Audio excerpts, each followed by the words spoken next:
For the neo-Nazis, Elon Musk is like the perfect target here. I know that you can bring the ban hammer down, and I know you already have with the groypers, which, by the way, you have to undo that, man. I spit on Moist Critical. I'll spit on his face. We all know what an American is. Is he ever going to define it or give values or anything? Or I know he's not going to say the racial aspect out loud because he never does, but. And all these paragraph-long definitions and high-minded ideas, it's just propaganda. We know what an American is. And if you're not here to help the American people, then your usefulness to us is over with. I want to believe that Elon is one of the great men of our age, and that he... I'm not going to be able to follow every fucking reference or meme or whatever just because I don't follow enough weird online shit. We're aware that like all of this is like coded to hit on how many layers of irony are we on, right? Some people are really mad because I think Vivek made a larger post. He made a larger post pointing out some of the cultural differences between how we raise kids, like in the East and the West. And it was an overgeneralization, but it came down to basically like people in the East value discipline more, and in the West we let our kids be more lazy. That's a pretty uncharitable way of saying it, but something along those lines. So that's what he's referencing there for like, oh, I guess we should have learned the violin more, or whatever. Yeah. You guys should have studied violin harder as kids. I swear to God, Vivek would have figured this out by now. I want to believe that Elon is one of the great men of our age, and that he has what it takes to become a 21st century Andrew Carnegie. I think it's important to have great men to look up to. Trump, Joe Rogan, oh, there it goes. Elon, Tucker. And it's not necessarily important that our great men are perfect, but there are symbols of what we could be. I think if Ron Paul took steroids, he would be my number one. That would be my number one guy. You agree? Yeah. I would like to offer you an escape, an exit from this hole you've been digging. You are a beloved figure. Anytime you do anything remotely based, people lose it. Oh my God, he's based. Yo! He just said that woke liberals aren't cool. He's based. What does he say? Yeah, anytime you post an AI kitten in a MAGA hat, people lose their, he's based! He's fucking based, man. For the guy who's the free speech guy, and not only that, but the reasoning from first principles guy, the logical fallacy guy, the Reddit guy, good faith argue with everybody, you know, whatever. All that shit. Blanket banning groypers, taking away blue checks, changing the algorithm of the site because 100 people ratioed you, because there's fucking 50,000 posts. They're all organic, by the way. This is not some Russian bot farm. It's not some nefarious behind the scenes, let's mess with Elon, we're gonna f with him. That's not what it is. It's you tapped into a critical, moist critical. You tapped into a moist critical, and we're back to moist critical. Mainline concern for the American people. And you treated it in a way that was glib and dismissive. You just became a Republican 3 months ago, and you're talking about removing a big portion of regular people, root and stem. No. People fucking love you. Removing them from what? From Twitter?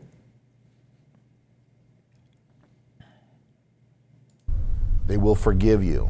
Nobody is trying to get you to become turbo base pilled, full Pat Buchanan immigration policy. People broadly understand that you are a San No, from the Republican Party, it's a tweet Elon made. Oh, from the labor force. Francisco, Tech, California, international, immigrant. Well, if you want to be a regular tech guy, that's fine. You can do that. You can be Larry Ellison. You can go play on the boat. Nobody's going to give a fuck. Realize what you're fighting for. Elon says he wants to remove contemptible fools from the Republican Party root and stem. MAGA is taking page from Democrats on how to lose elections while feeling good about themselves. Yes, and those contemptible fools must be removed from the Republican Party root and stem. Gotcha. What do you think about his fit? I think he looks good. I think Sam Hyde is a little bit like Mr. Girl. I think he has a very good eye and a very good intuitive mind for like content and aesthetic, which is unfortunate given how insane he is. But If you're going to be the tech king, if you've courted the MAGA base, you wanted these people on your side. They're ready to be on your side, but you have to fight not for Ben Shapiro's idea of the country of America, the notion of America as this collection of ideas. That's not what it is. It's Americans. That's who you have to. Okay, my irony tank is empty now. What the is happening? There is none of this is irony. Sam Hyde is a neo-Nazi. I think that there were. This was questionable. I think like 5 or 6 years ago, maybe. And then he gave that interview with that one guy about the Jews controlling the media, and that was really weird. But if you watch any of his podcast stuff, like he's very clearly bought into all of the neo-Nazi stuff. Like he's just full on. That just is. There's no irony there. I thought Destiny liked Sam Hyde. I think Sam Hyde is funny, and I think he does really well in his aesthetic stuff. Kind of like Mr. Girl, I guess. Yeah. I think Mr. Girl's funny as well as his aesthetic stuff. But he's a neo-Nazi. He just absolutely like not even like neo-Nazi adjacent or whatever. Sam Hyde believes in what he says, but he hides behind irony, right? No. Sam Hyde does not hide behind irony anymore. He used to, maybe. He used to, but not anymore. No. This is like now it's like ironic in the way. It's ironic in the way that I might say like, man, I need to go beat up a bunch of people. I wish I had more savage friends that could dish out some violence, but all my friends are white. Like that's like an ironic joke, but I'm not hiding anything there. It's very obvious what I'm getting at, right? It's very obvious what the joke is, even if it's ironic. Like it's you know what the joke is, right? Well, if I said it, it would be ironic because you know that I'm not racist. But if you thought that I was racist, it would be ironic. But it's obvious what the joke is that I want more black people who are savages. Not that I'm making the joke that calling black people savages is inappropriate or that's the joke or whatever, right? Sam Hyde is mask off. He's been mask off for a long time. That's all I'm saying. Like I think that this was probably the peak of his like mask on, mask off, like where it was, or at least for me also. If you followed him closely, maybe you would have seen the mask clip earlier. But I think when he was doing his Adult Swim stuff, I don't think it was as obvious at that point that he's like, oh, this guy's a Nazi. But oh, yeah. How you doing there, Skeeter? Listen up and listen good. Since the beginning of recorded history, the white man's been coming up with technologies, culture. Serious question. Why doesn't he associate with Nazis then? Like, isn't it kind of weird that he does weird shit and comedy skits? I could think on that a bit. Some like shallow answers is, and I haven't thought about this a great deal, but a couple shallow answers that I would have is that one, it kind of leans into the argument that I made like 10 years ago against Fuentes, where it's like, okay, well, let's say that you kick out all the brown people from society to make all of your white European stock. Like, aren't you worried that the next people that would go would be people with brown hair or people with brown eyes or people that are too short, or like, where does that train stop? Right. So I think one issue is that Nazis have like an exclusionary principle that's not very well defined, right? Because European stock is literally only an expression said by somebody who's never been to Europe. It doesn't make any sense to say European stock. That's just historically, that's stupid. Contemporarily, that's stupid. By race, genetics, ancestry, that's stupid. Like culturally, it's stupid. It just, that doesn't make any sense, right? So it falls apart when you examine it closely at all, which I think is an issue with the Nazis associating with each other. Because they all fight over what it means to be a neo-Nazi and what's acceptable and what's not acceptable. And is Nick Fuentes Mexican? Well, if he's getting arrested, he is. And is this guy like pure enough? Or does he have like, this guy wants to be a Nazi, but he also thinks we should have immigrants. This guy wants to be a Nazi. He thinks we should have no immigrants. This guy wants to be a Nazi. He thinks we should deport all immigrants. Like, so where do you even draw it off is hard. I think the second thing too is, I feel like the Nazi culture is a little bit too destructive, and they don't have anything that they can point to for positive contributions. Like, it's pretty weak when you're like, oh, white people are the best because my ancestors like did, you know, like Bach and Beethoven. And it's like, bro, you listen to Drake and Kanye West. Why are you citing these people? You don't even listen to the music of your people. Like, what the fuck? So I don't know. Those would be like my two guesses why all the Nazi types don't usually get along that well with each other unless they're fighting somebody else. And that's why they don't all collab with each other. Because I feel like those neo-Nazi spaces are notorious for infighting. yeah, they just like, I don't think any of them get along with each other, do they? Like even within the groyper movement, Fuentes has had huge falling outs with almost everybody else in that movement. And yeah. Wait, somebody said Asmongold watched the whole video and said he agrees on mostly everything. Wait, no shot. But what we haven't even watched this. Oh, sorry, wait. This is one of his, when he had a show on Adult Swim, this was one of the videos that he did. Now when you watch this in retrospect and you know he's a Nazi, this hits a lot differently. I thought it was funny at the time because I thought it was like a joke, but now I'm like, oh, Oh, yeah. How you doing there, Skeeter? Listen up and listen good. Since the beginning of recorded history, the white man's been coming up with technologies, cultures, civilizations worth keeping, worth saving, worth giving a damn about. Thank you, white man, for inventing the computer, the microwave, medicine, electricity, sanitation, theory of evolution, the radio, the pencil, Western law, cotton candy, freedom of speech, the sewing machine, discovery of DNA, the atom, discovery of the cell, the camera, Chrysler's, and we was king. This work hangs. Thank you, white people. Thank you for creating a society where people don't shit in the street or beat their kids all day. And thank you for letting us use your pristine, clean emergency rooms. And thank you for all the free money.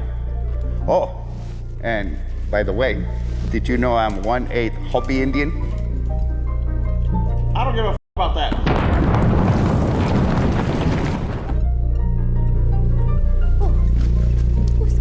Excuse me, mister. Yoo-hoo. Hi. Thanks for giving women the vote.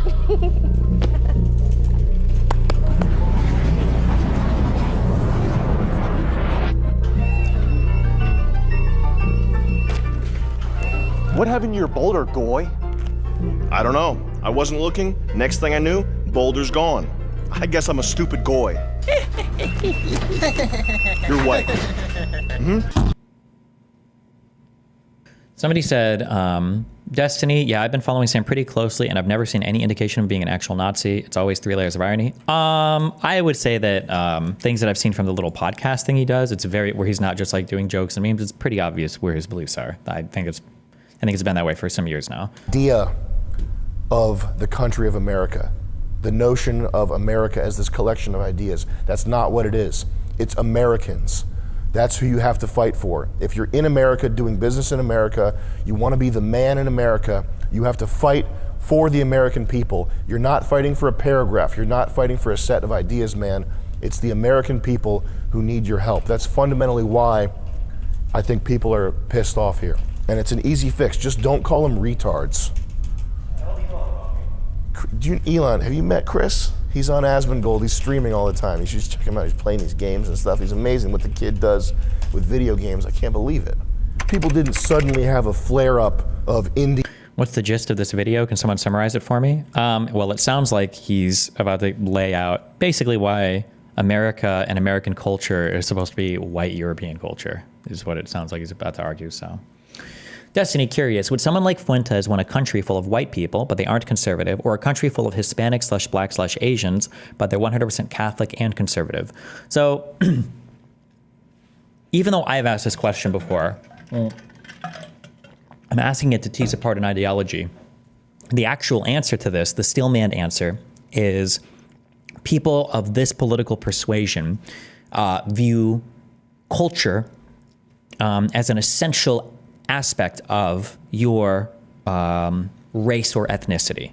So when you ask a question of, do you want white people who are not conservative or black people who are Catholic and conservative, that question doesn't really compute in their mind, because it's like asking, do you think that it would be better to have a society full of rapists who don't rape people, or a society full of non-rapists who do rape people? Like, it doesn't make any sense. What do you mean? It's a tautological thing. It's baked in. The white genotype produces a phenotype that is of a certain culture, and these things are essentialized. And then the black phenotype is produced by the black genotype, and it is an essential part of that person. So to tease apart these things is a meaningless question in the mind of somebody who's like a neo-Nazi or a race realist, if that makes sense. This is a Steelman version of their argument as well. Like, they will agree with this if you ask them. I'm not like strawmanning. This is the, yeah. India hate. I've been monitoring the Indian hate websites for a while. It's actually set to my homepage. I've been checking these websites out. I watch what these people do. There were very few overt Indian haters spewing their nonsensical filth everywhere 72 hours ago. What happened? Okay, 72 hours ago, most people in the MAGA base looked at Vivek Ramaswamy with some notion of admiration, or hey, that guy says cool stuff every once in a while. Hey, you know what? I think I like that guy. Now, he's got to be deported. Sucks, man. And he's not being deported because of the color of his skin. He's being deported for the content of his character. And I think that truly was a mask-off moment where we saw that Vivek Ramaswamy really is just a fucking nerd who needs to go back. I think that what you did is different. I think it's everybody spurgs out. I'm spurging out right now. I'm gonna spurg out later, okay? On Chris, Lynch. And also, Indians do cool stuff every once in a while. They got the chest slapping, wrestling. You guys watch that? Action movies. He's shooting a bullet out of the air with a gun. He's flipping over the tuk-tuk. Indian clubs, shoulder rehab, exercise, fantastic. The hate, it's irrational hate. It's just racism. It's just a nonsensical racism. The hate and racism and anti-Indian sentiment, it's there to the extent that Indians are being used to replace white people. That's it. We have to stop playing pretend. We're not talking about, we have to stop playing pretend. We're not talking about exceptional Indians here. And that's why this is sort of spreading like wildfire, people sharing these H-1B lists of what the jobs are. You are not in Calcutta scouting for the next Indian Einstein. You're not. We have to make it to outer space and invent new computers. Let's get to India and get the next Nikola Tesla. That's not what's happening. I'm probably not going to do too many of these from the Nazi baiting because it's boring. Sorry to spam, but I'm genuinely curious. Do you think race and culture aren't 0% correlated? Come on, man. Okay. The main issue, in my opinion, of people that are neo-Nazis or racial essentialists isn't that they say that there's some correlation between race and culture. I'm sure there is. They're just probabilistically speaking, I'm sure there is. The issue is two things. One is a hyper absurd simplification or expansion of what race means, such that all white people are of one race and all black people are of one race, rather than focusing more specifically on like whatever your haplogroups or your ancestry, related people or whatever, of which you can make stronger genetic relational arguments or whatever. That's one thing. And then the second thing is to the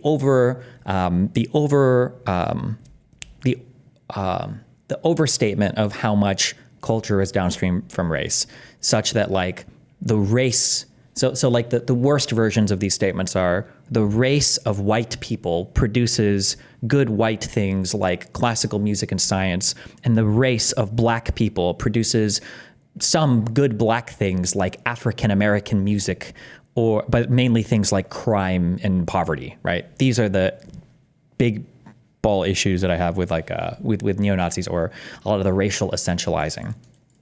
The opposite of being a neo-Nazi doesn't have to be the supreme wokey retard who's like, actually genetics have absolutely nothing to do at all with IQ or culture at all, and everybody's totally tabula rasa and absolutely nothing about. No, I don't believe that. That's retarded, obviously. But it's just as retarded to believe on the other end that everything is so essentialized and so cleanly maps onto skin color that you can predict like huge things about large groups of people. That's also really retarded. But we're talking about people at gas stations. You bring them over, you put them in a fucking gas station, and then we'll go around all the gas stations in the USA and find the next genius. Well, what if he's not in India? What if he's working at a gas station? in North Carolina. He might be there. We don't know. Why don't we bring everybody here and then we can look for everybody? Obviously, H-1B workers are not being brought over to work at gas stations. Revisiting the concept of the great replacement, from what I remember, the strongest argument or the strongest version of the great replacement, I don't even remember why 100%, but it's basically the idea that Jewish people control a lot of the levers of society by being the heads of financial institutions like banks, by being the heads of political institutions through things like AIPAC or lobbying, or just having Jewish people in Congress, and by being the heads of Hollywood or entertainment and media to push cultural messages.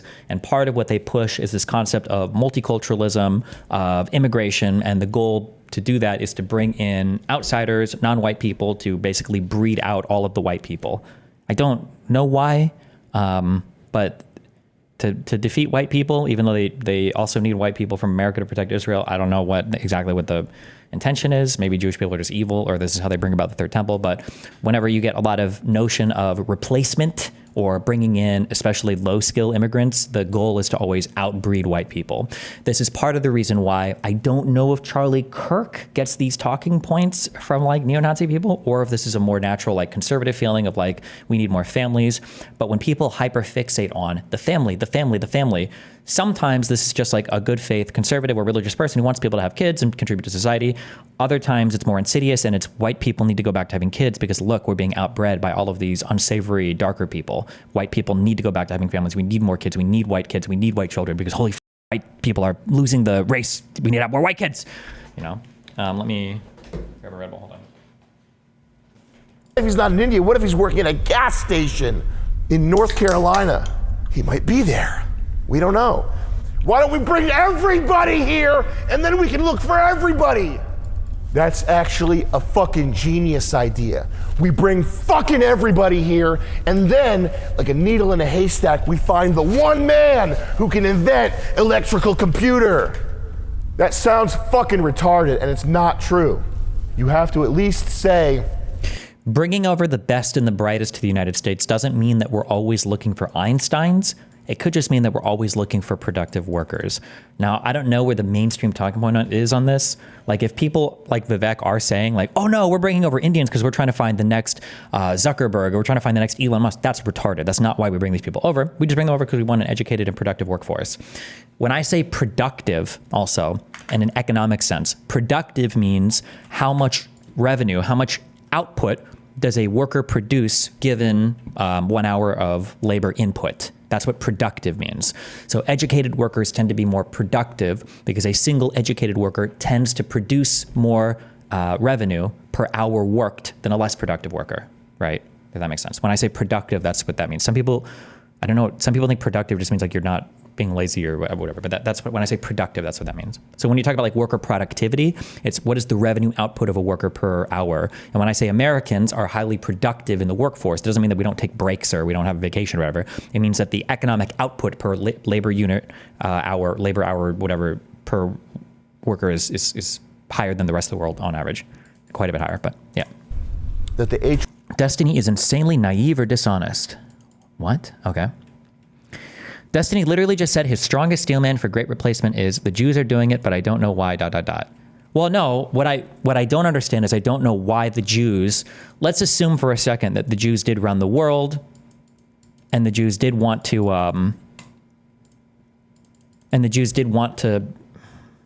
let's say the Jews run the world. If you're Israel and your greatest defender is the United States, wouldn't you want white people in the United States to be strong so that they can continue to protect you against like crazy evil Muslims? Wouldn't that be the goal? Like, why would you try to outbreed white people in the U.S., have the pro-Palis take over, destroy the U.S.'s ability to function? Now they can't protect you anymore. And now as Israel, you're an abandoned nation. Unless you think that if the whites get too powerful, then the whites would realize that the Jews are in control and then overthrow them. So maybe that's why I don't understand that part of the conspiracy. That doesn't make sense to me, but... Okay. They may interpret it as willing to overwork. There were a lot of people complaining about 8-hour weeks, and fucking PBD was out here defending working 80-hour weeks. Yeah, 80 hours, working overtime and working whatever has nothing to do with being productive. Productivity is just a measure of economic output per hour worked. That's what, that's what that means. As an immigrant from Iran, I saw this as an edge. I didn't mind working 80 hours a week. I didn't mind the competition. All I wanted was a shot. This used to be the American way. Time to return to it. Take a minute to read. PBD ran an insurance company, PHP, that operated as a multi-level marketing agency. And MLM has a structure. Oh, okay. I don't even know much about his business or whatever, but...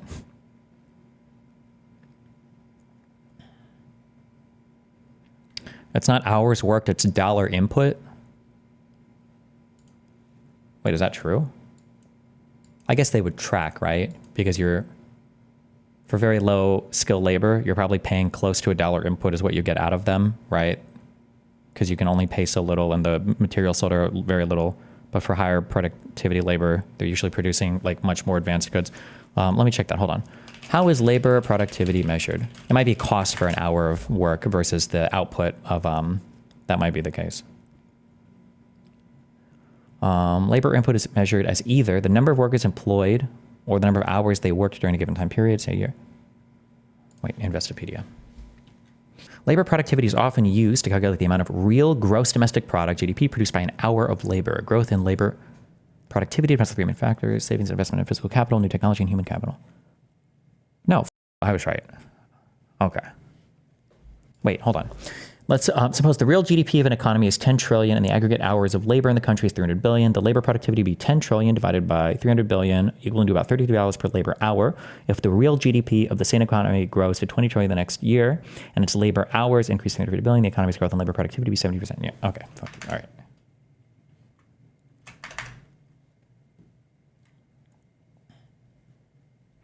The point is, you're not hiring Indian engineers for 70K because they have the same output. You're hiring them because the dollar input is greater for the output compared to native engineers. Well, this doesn't have anything to do with the productivity question. I don't think. This is just, you're hiring people. This is kind of like a self-fulfilling, how do I explain this? Let's say that I have a job, and let's say that I have 5 employees at this job, and I really want to expand and I want to hire 2 more employees. But let's say there are literally only 2 other people in all of society that can work. And there's other companies that are competing for these people. If I want to hire those 2 employees, I'm gonna have to pay them a fuck ton of money. Like so much so that my business might not even exist anymore because of how much I would have to pay them. Or I would have to raise my costs. I would have to raise my price at the end for my final product so much so that like people aren't going to buy my shit or it's going to severely hurt business or whatever. Technically, bringing in other workers like pushes that price, the wages down a bit. But you can't have infinite upward pressure on wages. That's just not a good. This is why I fight against that idea, and I keep fighting against it. People get mad when I say it. Oh God, but we're coming up against like the logical extremes of the stupidity of employee equals good and labor union equals good and high wages equals good. These things are just things. Unions are not good. Unions exist to negotiate on behalf of employees. That's it. Employees are not good. They're just people that work jobs. Employers are not good. They're just people that hire people. Businesses are not good. They're just firms. It's a collection of owners and workers. That's all these things are. When you come at this with the mindset of labor union good, employee good, and high wage good, then you run into this weird trap of thinking like, well, more good is always gooder, so higher wage is always gooder, and that's the goodest good you can possibly have is the highest. That's not true. That's not good. If wages get too high, businesses either become impossible to run, or the consumers just can't buy anything because the shit is so fucking expensive. Like there's always a balance between all of these things. The Great Replacement can easily be a capitalist class domination mechanism to destroy the middle class. You skipped understanding the Great Replacement theory and just dismissed it because Jews. Well, because Great Replacement almost always has Jews as the top people. That's the Great Replacement theory that I'm talking about. There might be other types of replacement theories, but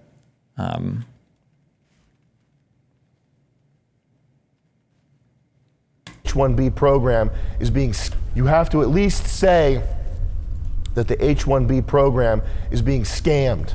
If you don't admit that, then as far as like any type of discussion that goes anywhere is concerned, it's over. It's over. This is a direct quote from Moist Critical himself. I'm speaking on his behalf. He was too busy streaming Marvel Rivals to talk to you.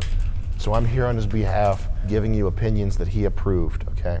Nobody's expecting you to go full Steve Bannon here. You're a tech bro, we get it, immigrant. But if you are on Team America, and by Team America, I don't mean Ben Shapiro's collection of ideas.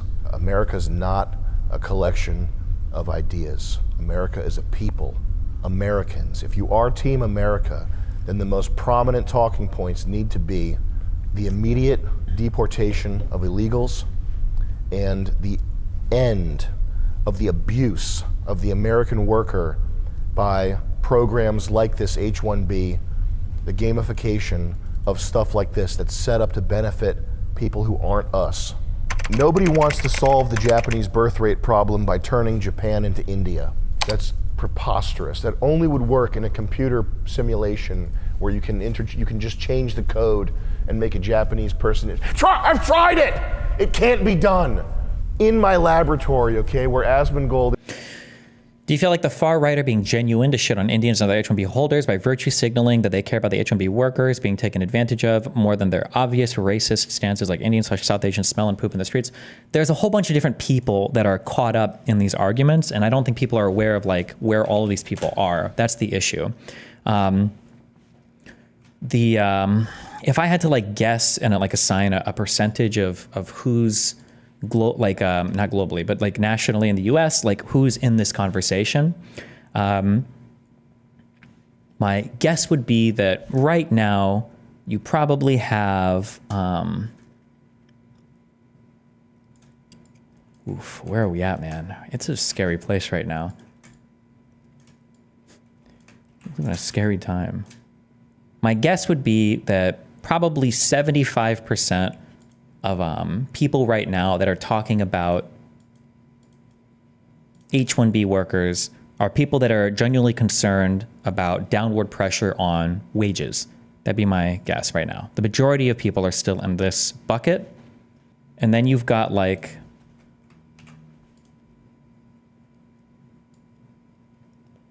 this split between people who are Nazis and believe in some crazy, weird, great replacement thing. I don't know if I'd say it's as high as 12.5% now. And then you've got people who are just like kind of racist or whatever. Racism is bad, but it's fundamentally a different thing than this kind of like neo-Nazi bend. The issue is that I think all of these can blend together very quickly because they'll make similar style arguments and they don't realize that different people can represent parts of their interests while being wholly unaligned with other parts of their not interested in, I guess. Like, so for instance, a guy here who believes in the economic anxiety that like, oh God, like workers are coming over and depressing our wages, will listen to things that Sam is saying and like, yeah, actually true. I think this is true. I think they are depressing our wages. And the problem is you can get funneled into you're going to get funneled into this category here of the Nazi category if you listen to things like this. And then the racist people can get funneled into the Nazi category if they're not careful as well. Yeah, but I think this is the category that can grow, is the Nazi category. And you got to be careful for this one. And I feel like it's higher than it probably has been in a long time in the United States, but this is like a very broad, I don't know, I could be off on these percentages, obviously, but. What's the difference between yellow and red? Yellow people are just like kind of racist and don't want too many brown people here because of whatever. Red people have like a more top-down systemic view of how society ought to be and the direction that it's going. So like a yellow category person will say things like, we have too many immigrants and it's because these woke progressives just want to bring too many immigrants over because they're retarded and they're woke and they think that Hispanic people and whatever, maybe they'll make some vague argument about culture. The red people are like, there are very powerful people in this country that are trying to destroy what it means to be an American because they're either slaves to Jewish interest or financial interest in a way that is wholly and completely separate from the interest of the average European stock American person. Our way of life is being threatened, our culture is being actively destroyed, and the people that are controlling the levers of power are invisible to us, and all we can do is fight against it on things like social media or through useful idiots like Donald Trump, who aren't even as Nazis as we'd want him to be, because Trump is really not a Nazi at all. They have a much more kind of like systemic, comprehensive view of why these people are coming, And it's not just a racist thing.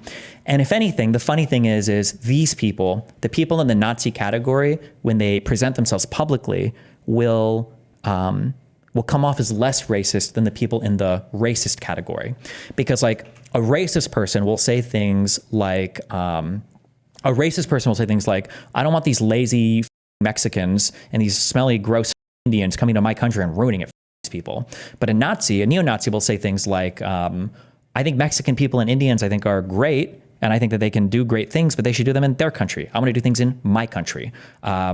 And if you guys care so much about these countries, why are we brain draining them and doing all these horrible things to them anyway? Like, let Indians who are smart build a wonderful and beautiful Indian. We can trade with them. We can have a relationship with that country. They don't have to replace us. They can just be our friends. Wouldn't that be a better way to do it? So like a neo-Nazi's public presentation is actually going to come off as less racist, sometimes significantly so, than just like a casual, like it's like casual racism versus competitive racism, right? Or professional racism, I guess, yeah.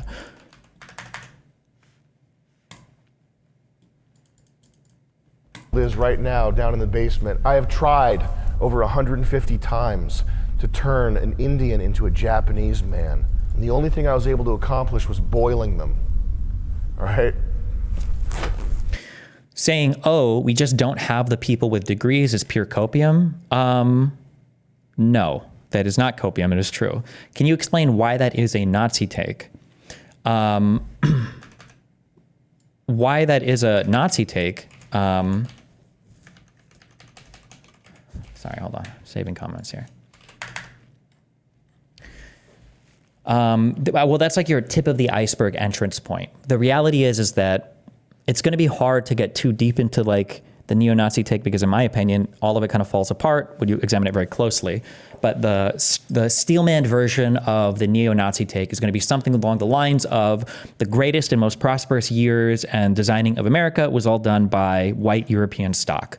There wasn't no, Paget, Vivek Ramaswamy, Hamilton founding father. There was no, Ying Chang, whatever founding father. It was Hamilton, it was Madison, it was white European stock. These are the people that built this country, that made this country great, and all of this. And if you look at our victory in World War I and our victory in World War II, it was white engineers, it was white technology, it was white people. We did all of these things. And we haven't had mass immigration here since the Hart-Celler Immigration Act of 65, I think. And it was after that we started to be flooded with all of these immigrants.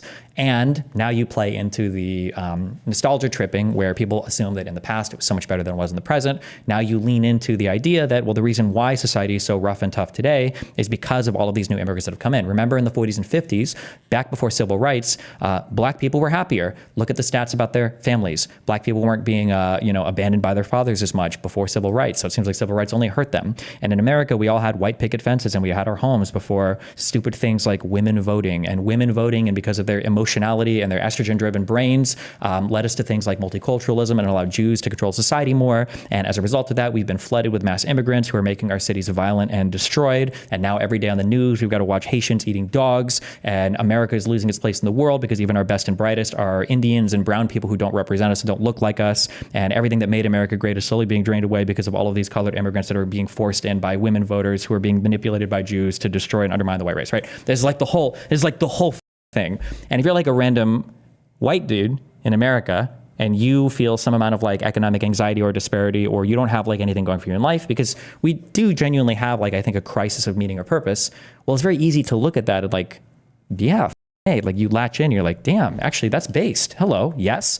You're the same guy who's like a Muslim in Europe who's being recruited by ISIS, who's like, the ISIS videos weren't saying like, we'll pay you lots of money and here's your virgins. It was like, hey, like, don't you feel like society hates you and you're never going to be German or French and you don't have a purpose or a place, and like, come fight for us, bro. This shit is awesome. You're like, fucking hey, actually it does sound kind of awesome.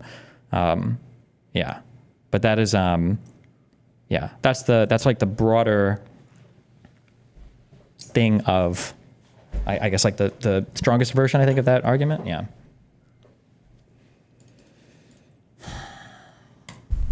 If you think, Elon, or Asmongold, if you're watching this, if you think you can turn an Indian person into a Japanese person by boiling them, not gonna happen, okay? Go down to my basement and talk to the 150 Indians that I already tried that on. Doesn't work. Nobody wants to solve the American birth rate problem. When they say American birth rate problem, he means white person birth rate problem, always. Don't ever forget that. He might even go into it, but somebody said, I feel like a lot of white Americans lack identity and that draws them towards white identitarianism. A little bit, yeah. I think that's partially progressives' fault though, right? Because we focus so much on like building identity for women and building identity for other racial groups that the assumption was always just like, people, they've had it good for so long, so we're just going to abandon them to the wind for a while and build all these other people up. And I think white people probably genuinely felt like, wait a second, what's going on here? Yeah.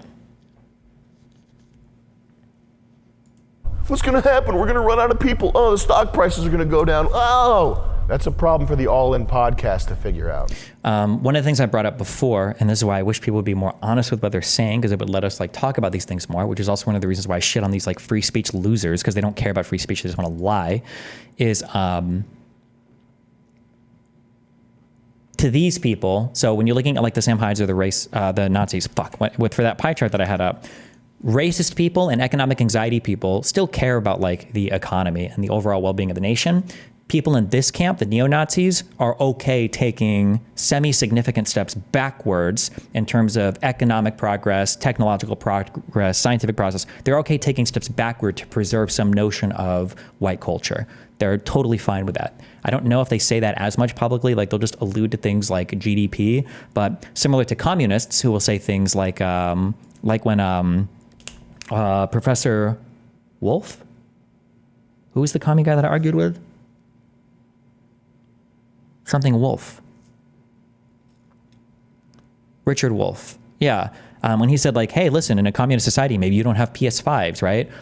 Nazis will make the same argument. However, they'll make it like ironically. So like the ironic manifestation of that argument is, oh no, I'm not going to have a kebab on every corner. Oh no, I'm going to have less Taco Bells. Or, oh no, my GDP and my stocks are going to go down. Oh no, like these are things they don't care as much about. They don't care as much about that. They're willing to step back economically a bit because in their mind, they would argue, I would much rather have a cohesive, homogenous, peaceful society with high levels of social cohesion and trust than the latest iPhone 27. I don't think that the iPhone 27 is making me happier when Jamal and Tyrone and Pedro are raping and outbreeding all of the white people in the United States. That would be their version of the argument, yeah. It's David Sacks. Sacks of what? Sacks of gold? Just start calling yourself David Sacks of gold. What's the other guy? Jason Sacks? Asmongold? Asmongold. David Sacks should change his name to Asmongold. The branding is already set up for you. Asmongold wants to himself. You can replace his body and become the top streamer in America. I shouldn't say Asmongold wants to himself. I love Asmongold. That guy's classic. He's the ultimate. He's the best streamer. Is he good? I think he's good. I've never watched him. I just know his name is Asmongold. The only people who want to fix the American birth rate problem by turning America into India are f***ers. People are not interchangeable economic units. If they're not more than that, then that's just an extension of antinatalism. That's just nihilism. That's just people don't matter. Neil deGrasse Tyson, the universe doesn't care shit. The universe cares. That's Do you think Asmongold's audience leans right? Yeah, of course. Quite far right, yeah. Why we're here. It's understandable why a computer guy, why an engineer would think that or would want to think that, because it would make solving problems so much easier. We have hardwired group preferences, we have genetic memory, we have culture.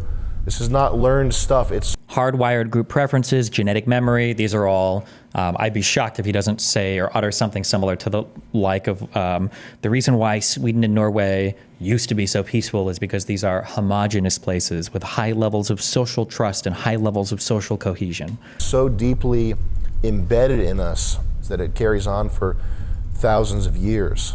Thinking of people as interchangeable units, while it would be useful in a simulation or in an economic theorem, it strips them of their humanity. And by the way, it's one of the first steps towards any authoritarian dictatorship type system. It's one of the first steps towards Marxism, is thinking of people as just labor. It's a very gross, anti-human thing to think, just to appeal to the Redditor in you. So remember, the juxtaposition is always going to be economic units. That's what the liberal believes. I'm meaning this not like in liberal, progressive, Democrat, but just liberal, like liberalism. Because remember, all of these new waves of people, the Hassan Pikers, the Sam Hydes, the Nick Fuenteses, the very far left and very far right, these are all illiberal people. They're anti-liberalism. So they believe in some flavor of, if there was a nicer way to say authoritarian, I would say, I don't know, but like they believe in some other type of enforcement system. That goes beyond like kind of like these basic freedoms and free associations. They do want to have some kind of dogmatic enforcement of things like culture that is essentialized to race, right?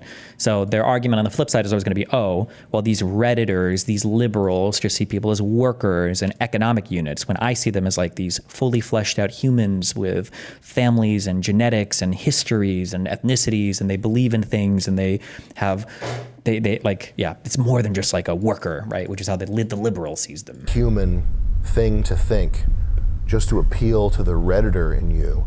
That's middle brain shit.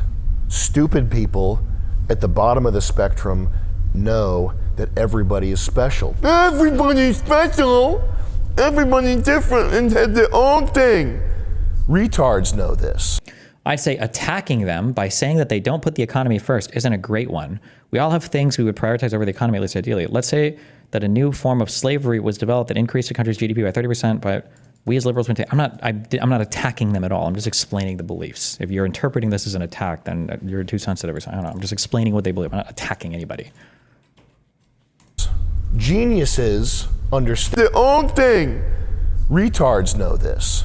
Geniuses understand that everybody is a unique product by and for their zeitgeist, or Zeitgeist if you want to go with the moist critical pronunciation. Everybody is uniquely a product of their time and location and has their place in space and time. The smart people know this, the stupid people know this. It's people in the middle with 110 IQ, which is the worst IQ to have, who think that people can just be pushed around and moved around and changed. Every time he says what he thinks Sam is about to say, he's wrong. He hasn't said any of that. So just to be clear, I've accurately explained every single thing that Sam has said so far. Anybody saying otherwise is probably like a Musk neo-Nazi in chat, or a Sam Hyde fan, or a groyper. Probably not a groyper though. I don't know if the groypers get along with Sam Hyde people who are trying to like lure you into thinking otherwise. I think I've probably talked to neo-Nazis probably more than any other left-leaning person on the internet, and I think I am more charitable, and I steal man people more than any other debater on the internet, especially of my size, so I think I'm pretty accurate on everything I've said. If you think I'm incorrect on something, feel free to point out the particular thing, but don't say something as basic and as retarded as, well, he didn't say that exactly. Or, I mean, I guess you should say that, because that's your role in this play, is to play stupid. They can't. No hate towards Hispanics, okay? But that's why the room that I'm sitting in is covered in dust, is because the general contractor I hired used Hispanic labor. I didn't know. They laid down masonry cement. When I said I wanted polished concrete floors, masonry cement, you can't polish it. They left board marks and footprints in it. And I had to pay another crew of black people, okay, shout out to Greg, to come in here with jackhammers and get this shit dumpstered out of here. I went and hired my own blacks. I went in the ghetto and hired them by hand. That's how you need to hire blacks for SpaceX. And what you get is you get lower quality construction. You get lower wages for the blue collar workers who are here and fighting. You realize that people are up against a wall fighting to make ends meet? Do you understand that the American people are on the ropes right now? Your people are not the world, okay? It's the American people. That's where this shit is popping off. That's where you came to do business. The American people are your problem now, to the extent that you want people to pay attention to your opinion. And by people, I mean actual people, not Patrick Bet-David, not Ian Miles Chong, Scott Adams, not these fucking faggots that'll... Is it accurate, though, all optics aside, that in your view, an equally proficient Indian engineer and American engineer are more or less exchangeable labor units? How would you explain this to Sam Hyde in a more optics-pilled way that respects the humanity of the American people? No, I think that there are different cultures, and I think there are different people from different cultures, and I wouldn't say that these people are like equal exchanges in terms of just labor units. I think different people bring different things to the table for sure. The biggest issue I have when people like neo-Nazis talk about culture is they do this vague reference to, I think the biggest issue that I have is these people that act like culture can exist in some unchanging like glass prism where it can just be like it always has been and never adapt or evolve or change. And the reality is like culture changes over time. Your goal should be as a society to kind of like head off bad cultural changes and to guide yourself towards better cultural changes. We do this through hard things like criminal law, and we do this through soft things like the types of music and movies we consume and the types of projects that we pay money to, right, vote with your wallet, in terms of like the figures and celebrities that we support, the things that we say and do on social media.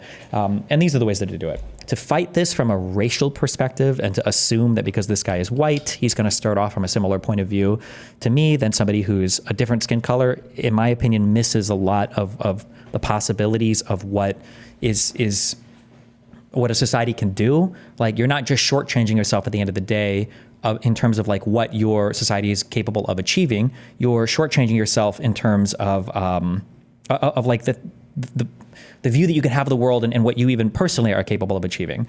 Like, I mean, we can consult history on what ended up working and what ended up being the most successful, right? Fascist empires that rose on this idea of racial homogeneity and racial supremacy, right? Nazi Germany built itself as like this military empire of racial superior people, and they lost their first war and then ceased to exist, right? And even when you look at the strongest examples of like, well, look at, this is where racial homogeneity is working great in Sweden and Norway, excuse me, it's only working great there largely because these people are allowed to live in peace with no conflict because they're being protected by the multicultural empire that is the United States of America.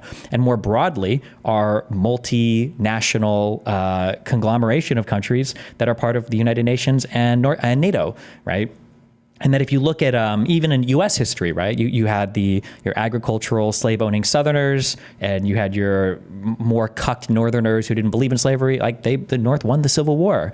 And if you look at the groups of people that existed in the United States, it's not like the KKK had all of these great educational and scientific institutions where their scientific output and their cultural output was just far exceeding the rest of the world and the rest of the United States even because they had so much culture and power and they're white people. No, these people were like pretty much universally regarded as kind of like white trash, you know, like religious, anti-Semitic kind of weirdos.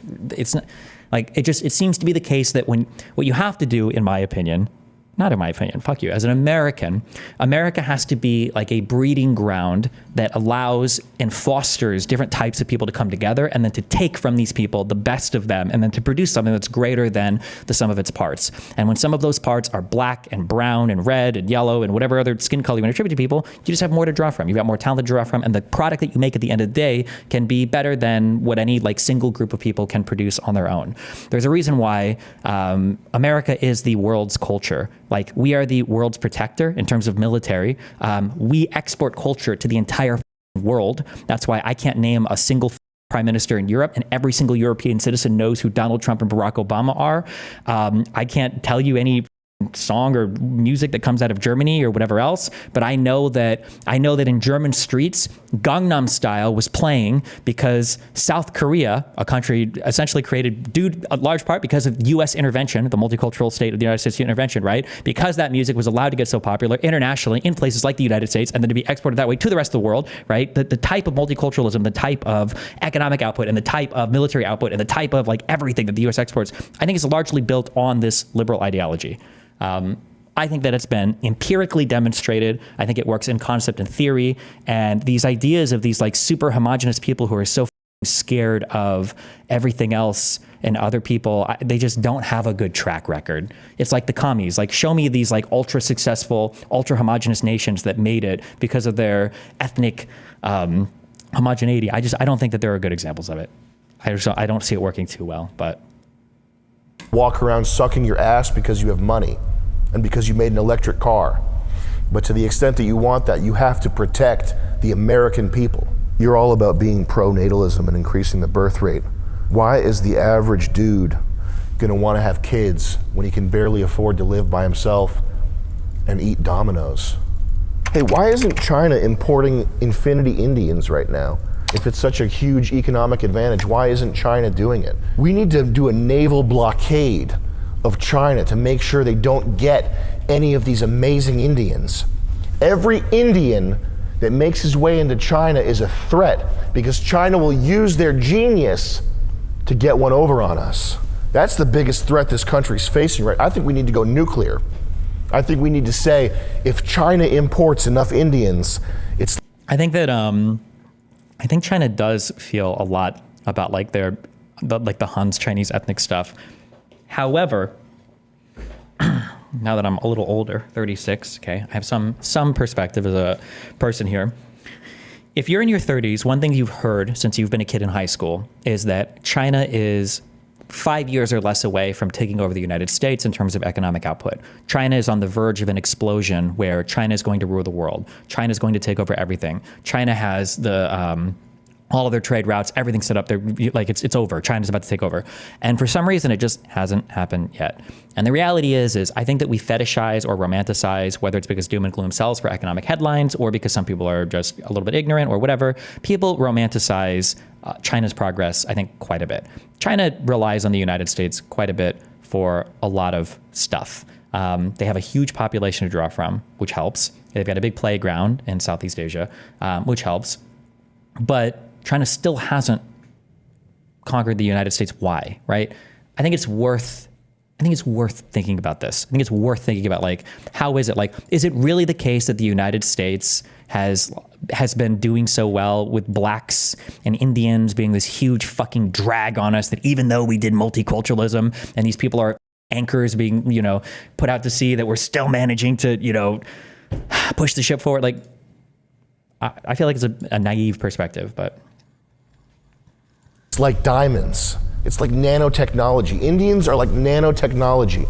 We have to be willing... Destiny, in Omaha, there's a black part of town and a Latino part of town. You can find some pockets in South O where people entirely speak Spanish. Are you from Omaha? It's funny that you say that. North O is where the black people live, and South O is where the white, where like Hispanic people live. I lived in South O. That was my first house. I lived off of was it 42nd and I-80? I lived like right off the ramp for that, which was in South Omaha. Parts of South O and Omaha where people only speak Spanish. Maybe there is now, and I just haven't seen it, but I don't know about that. I don't know if I remember any parts where nobody there was able to speak English. Willing to use nuclear weapons to keep China from getting these precious Indians. That's step one. Sounds retarded, right? Because it is. It's retarded. It's subtarded. Ever hear of a subtard? By the way, Moist Critical coined that term, subtard. Competing with China in what sense? GDP? Making a number go up? Having software companies that are valued more highly? Competing with China in what sense? And at what cost? If the cost is making America look like Calcutta, that's not worth it. That's not a price that we're willing to pay.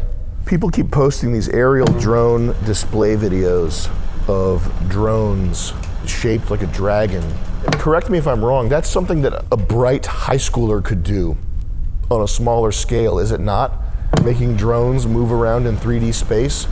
How is that an impressive problem to anybody except boneheads who are mystified by drones in the first place? Look at this aerial drone display. It's a ballet of killer drones. How can we compete with that? That's what drones do. They move around in coordinate space. Who gives a f? It's the low-hanging fruit of robotics. Maybe I'm just retarded, but this guy being serious in this video, I'm getting a strong troll vibe listening to him. I don't understand. I don't know. Maybe I'm just like taking for granted my ability to understand internet speak or people or whatever. But no, this is like a very serious video. I can't tell. I don't know what your background is in internet stuff or what you've listened to if you think this is all just a joke. This is like very clearly very serious video. He's hitting on like a ton of serious points. Coordinate space. Who gives a f? It's the low-hanging fruit of robotics that mystifies people. I mean, maybe I'm wrong. Didn't we have more impressive shit in the 80s? Isn't this more impressive? We have more impressive shit in the 80s? Isn't this more impressive? More unusual craft and propulsion systems have been designed and tested. Why do we need to compete with them? Can't we just kick their spies out and tell them to f off? When do I get some Chinese p? Okay, am I not a big enough media figure? So is this a troll video? Oh, yeah, I can't tell if I just like if I've just like watched enough internet shit to understand the lingo better or the feelings or whatever, but like this is very clearly a serious video. This is not a troll video at all. I don't know how you could watch this and think this at all. Like these are all like very serious points that like people genuinely super believe. Yeah, I don't know. I don't know how you could think that. A lot of these points I don't think survive a lot of like deeper scrutiny. So like even this like making fun of like, well, look, drones are stupid. Like, wouldn't it be cool if you had like fucking airplanes and like spaceships? Isn't this better? Yeah, but like, where do you think people start, right? Like it's the kids that were playing with their 386s that grew up to be, you know, like the huge groundbreaking software engineers, or it was the kids that like were obsessed with video games or taking apart remote controllers. Like these are just like silly arguments. Or like even the argument of like Americans' backs are against the wall because of how much money we have. The American family is suffering because we don't have enough money. We can't afford things, but also GDP and money and economy don't matter. Culture matter. Well, why can't you just be poor and broke and still be happy and making families? Do you think that the average Mexican American is wealthier than the average white American? Because they have no problem making children. So something is, all right, but he might have responses to these too, and I'm just not aware where they are, but. Compromised performance. Even more unusual craft and propulsion systems have been designed and tested. Why do we need to compete with them? Can't we just kick their spies out and tell them to f*** off? When do I get some Chinese pussy, okay? Am I not a big enough media figure that the CCP, it's the CCP, Chinese Communist Party? Why aren't they sending these hot spies to f*** me? Suck my d for blackmail. When's that gonna happen? China, I'm waiting, okay? I have 300,000 YouTube subscribers, or 250,000 probably, 200,000? How much on Hyde Wars? If you have over 100,000 Twitter followers, you should demand that a hot Chinese spy comes and sucks your dick. I feel like you're one of the few influencers with a major audience to point out the issues we face as a society with points supported by research facts. My question is just what's next? I think the issue is that there's this thing that Richard Spencer said to me that haunts my mind, and I fought against this a lot when I first heard it.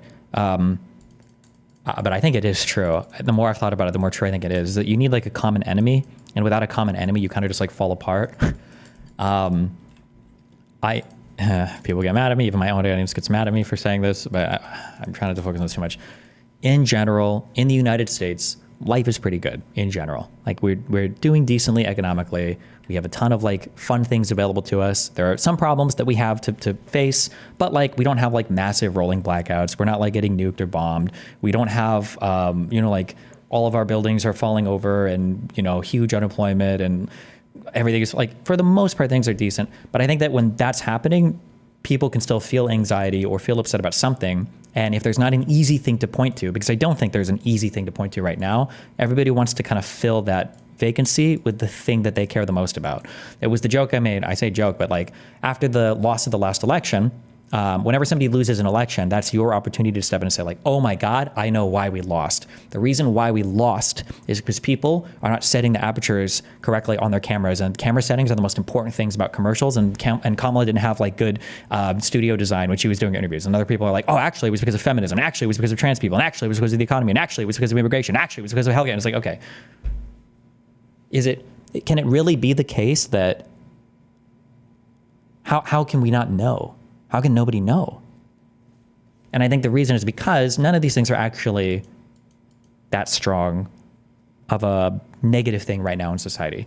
Because I think if they were strong, I think you would hear about them more ubiquitously, they'd be grounded in data a bit more, and they wouldn't come and go every 2 weeks as a talking point, right? A few months ago, Gaza and its genocide was the most important thing ever to lefties, and I don't hear about it anymore from anybody. I don't know. This was like the defining point of the election. A month or two ago, illegal immigration was destroying the country, and that was all I ever heard about. And whatever happened to cross-dressers, drag people? Did they end up like raping and killing all of our kids, or did we get rid of all the drag people? Did any laws get made? Like, what happened to all of the drag reading library people? Or like, are any of these problems real at all? Why do they feel so transitory that they come and go? I think that the inflation stuff, I think that that was real, but notice that talking point stuck through years and years and years, probably because cumulative inflation and its impacts on our lives, that was a real thing. And you can tell because it stuck around for a long time through talking point after talking point after talking point.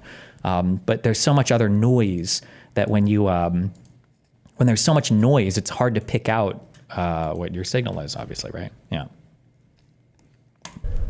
Okay? You take video. Whatever. Why is that? Am I not popular enough to get this fucking mingling? To get Bing Bing over here? Do you feel like the MAGA base is more online than the average Dem voter? Yes, for sure. But it's because Trump was like a very online president, right? Like Trump was like literally the Twitter president, right? A Tesla Model X and Bing Bing over here sucking me. That's my price, China. Send them over. Do we need to build giant cities that nobody lives in to compete? Do we need to turn our country into a surveillance state nightmare to compete? Do we need to essentially have slave labor to compete? What type of competition are you talking about? And at what cost? Competing with China is competing with literal slave labor, and that's impossible to compete with. It's not worth competing with. And nobody who has a real sense of what matters in life thinks anything about competing with China. We've been hearing this for 30 years. Oh shit. As long as China has been an industrial nation, there have been headlines, The Economist. True. I remember this in the dentist office when I was a kid. China's looming on the horizon. We have to accept a lower quality of life immediately to compete with China. That's the thrust of every article. You, the American worker, you have to take less pay and accept more bullshit because there's a big boogeyman looming on the horizon. It's China. For 30 years. Before that, it was Japan. It's constant. It's to keep wages suppressed. It's to make you shut up. Elon doubles down in this tweet, offering a false dichotomy. Either we have to have more legal immigration, or you, the person disagreeing with it, you want America to fail for your own personal gain. What personal gain are you talking about? You want America to fail for your own personal gain. What is Elon, what are you talking about? How does anybody personally gain from this? The only gain... Wait, before he says this, because I want to head this off real quick, because he might make this talking point. And it's funny, because this is what I said before, is if you care about corruption and if you care about conflict of interest, right? In a way, Elon Musk is kind of the perfect person for these Nazi people, for these neo-Nazis to be making this talking point, because Elon Musk has everything to gain from... he stands to gain everything from having these types of workers come in, the H-1B workers come in, right? But this is one of the issues that I brought up, is that like, okay, well, how do you feel confident with Elon Musk being the person who's consulting Trump? Because obviously he's got huge economic interest in this. And for the neo-Nazis, Elon Musk is like the perfect target here to be making these arguments, right? Happening is in stock prices of tech companies. That's the gain. Yeah. That's where the gain is. Cui bono. That's who stands to benefit from this arrangement. This tweet, it's not first principles thinking. It's not in good faith dialogue. This is a dishonest mischaracterization. Nobody's calling you a liar. People say things in the heat of the moment that are dishonest, though. This is a dishonest mischaracterization of the tens of thousands of people who are blowing up your website. This is not an own on Elon. This is not dunking on Elon. I know that you can bring the ban hammer down, and I know that you are going to be tempted to do so, that you already have with the groypers, which, by the way, you have to undo that, man. You blanket banned people, not for saying or not for posting swastikas, but for stating their opinion on this H-1B issue.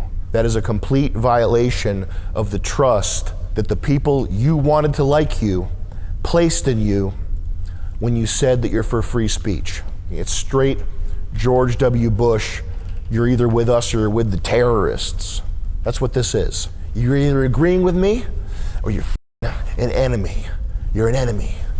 It's not an argument. It's not a well-reasoned position. It's just my way or the highway. Is that what free speech is? Is that who you are? You can just be a celebrity. You can be like Ellen DeGeneres. You can be like The Rock, and you can get... Do you believe Elon to be a general threat to the average American? Yes.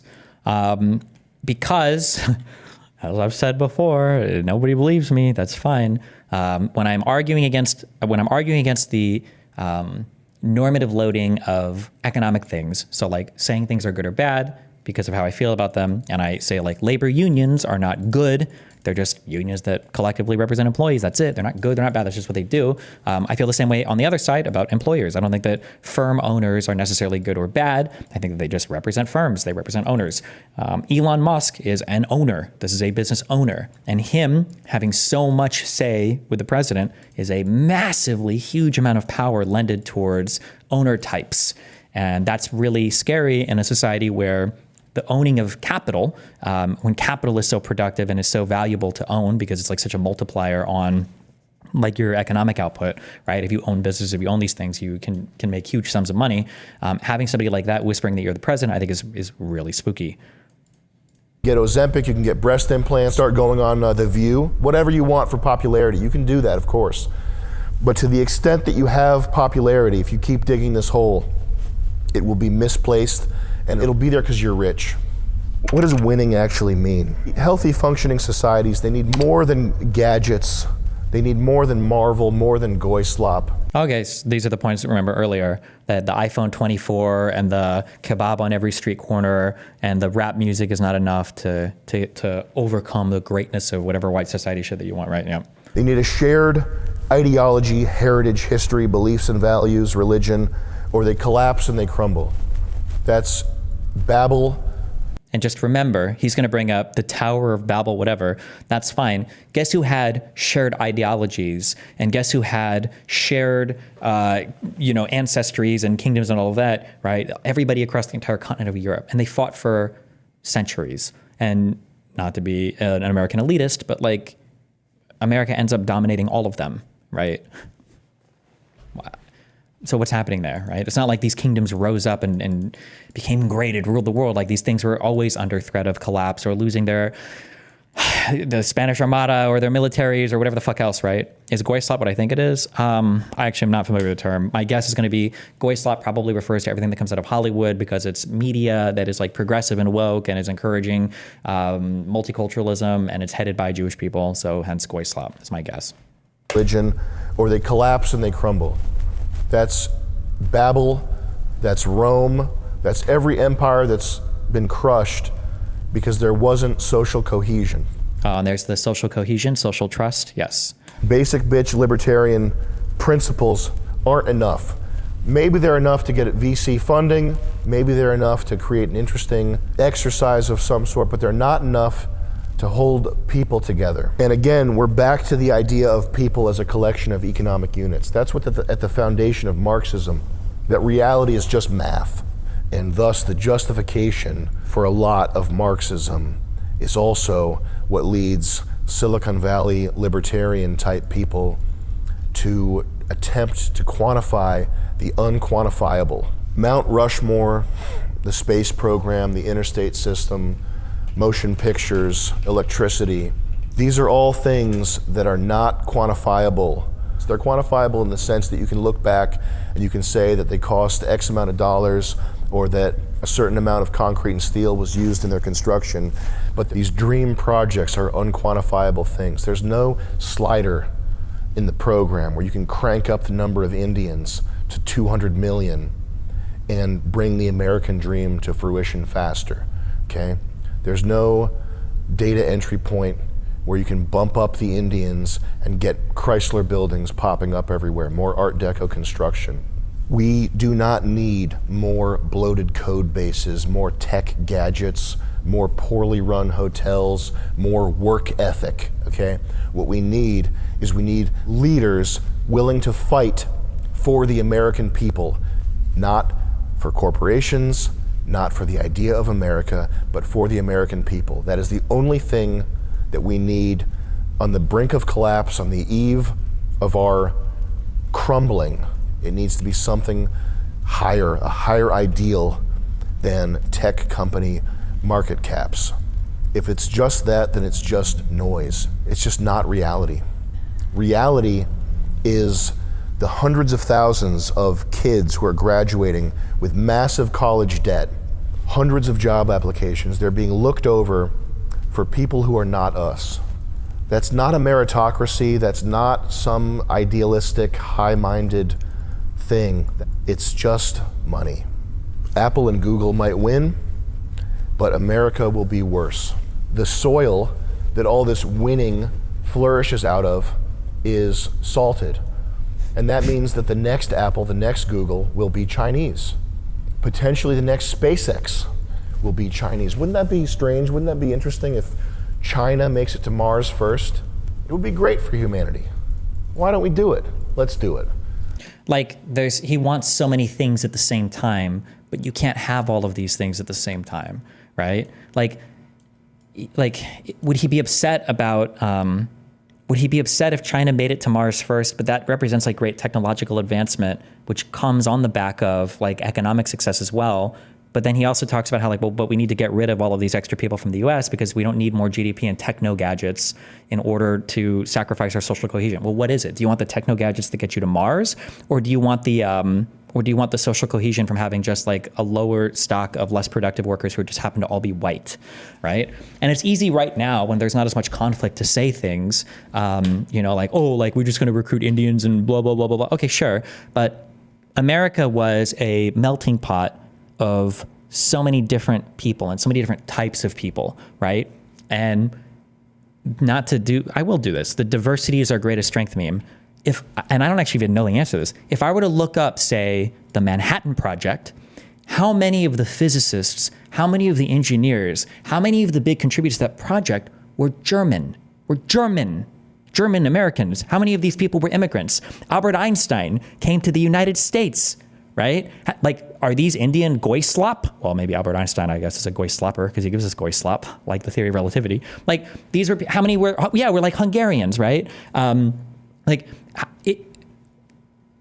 You can talk about like kebabs and Taco Bells, but what about atomic bombs, right? How sad is it? How much talent did Germany expel from itself because of racism, right? Because of ethnic superiority. Like there's a world, maybe actually, I don't know if you could have powered Germany as hard without all the anti-Semitism and all the weird racism, right? There's a world where you have these people that stay in Germany because it's not quite as racist or quite as horrible as they were. You guys in chat are typing like, oh, they were all white.